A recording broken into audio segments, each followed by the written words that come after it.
ሰሙነ ሕማማት ማክሰኞ።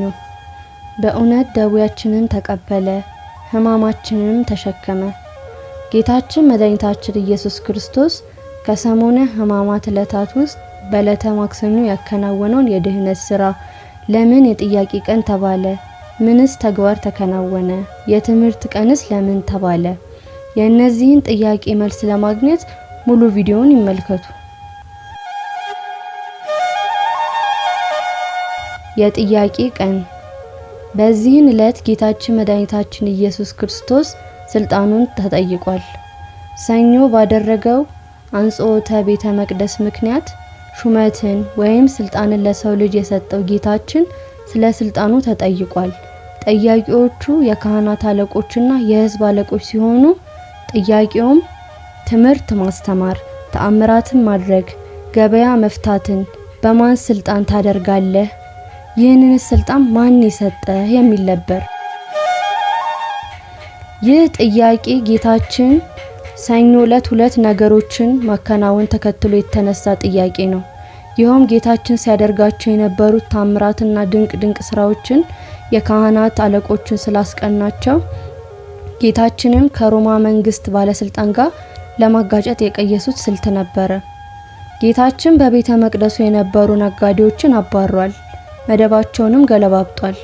ነጋዴ ማባረርና መደብን ማስለቀቅ መንግስታዊ ስራ ነው። ጌታችን በራስ ስልጣን ቢላቸው ጸረ መንግስት አቋማለው በማለት ከሮማ መንግስት ዘንድ ለማሳጣት ነበር እቅዳቸው። ጌታችን ግን የፈሪሳውያንን ጠማማ ሐሳብ ስለሚያውቅ የዮሐንስ ጥምቀት ከየት ነው? ከሰማይ ነው ወይስ ከምድር ሲል ጠይቋቸዋል። ጌታችን ፈሪሳውያንን ላቀረቡት ጥያቄ ቀጥተኛ ምላሽም አልሰጠም። ምክንያቱም ጥያቄ ለከሳሾቹ ዓላማ መሳካት አመቺ ሁኔታን ስለሚፈጥር ጥያቄውን በጥያቄ መልሶላቸዋል።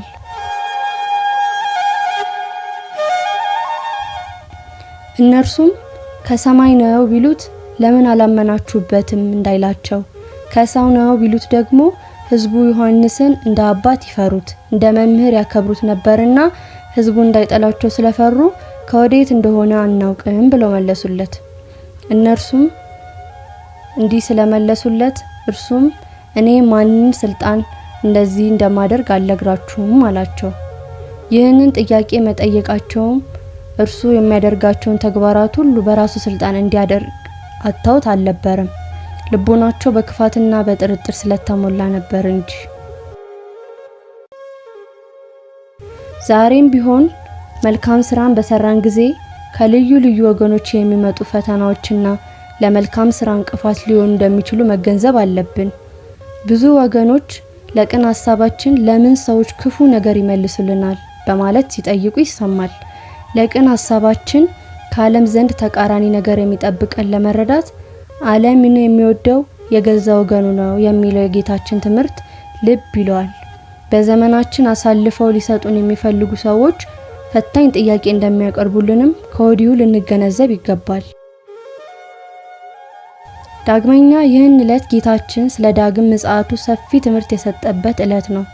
የማቴዎስ ወንጌል ምዕራፍ 21 እና ምዕራፍ 25 እንዲሁም የማርቆስ ወንጌል ምዕራፍ 12 እና 13፣ የሉቃስ ወንጌል ምዕራፍ 20 እና 21 ላይ የሚገኙ ትምህርቶችን ሁሉም የማክሰኞ ትምህርት ይባላሉ።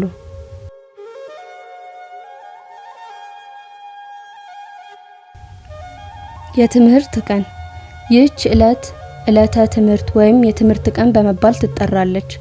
ጌታችን በቤተ መቅደስ ረጅም ትምህርትን በማስተማር የተሰጠውን ስያሜ ሲሆን ይኸውም ከሃይማኖት የራቁ ከፍቅረ እግዚአብሔር የተለዩ አስተምሮን ማቅረብ መክሮ መመለስ የሚገባንን ሲገልጽልን ነው። ክርስቲያን የሆነ ሁሉ ስጋዊ ነገር ርቆ በዚህ ሰሞን የሃይማኖታዊ ትምህርት ሲማር ሲጠይቅ መሰንበቱ መጽሐፋዊ ስርዓትም ነው።